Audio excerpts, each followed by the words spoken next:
Hey guys, it's Jessie here. So if you missed my chit chat video last week where I talked about having surgery, then you wouldn't know, but I am currently undergoing surgery probably right now as you guys are watching this. I'm having a hernia repair and some kind of exploratory surgery done.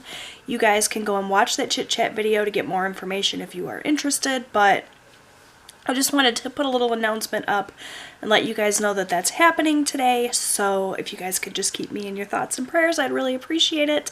I'm sure that it's going to go fine, but couldn't hurt, right? And then just also to let you guys know that there may not be very many videos this week. I'm going to try to get some stuff up, but I don't know how I'm going to be feeling post-surgery in terms of like recovery and pain and whatnot. So no promises. If you guys don't see any videos from me this week, now you know why. Yeah, that's it. I just wanted to pop on here really quickly and let you guys know that. Thank you guys so much for your positive thoughts and energy that I know you guys are going to have for me. I appreciate it so much.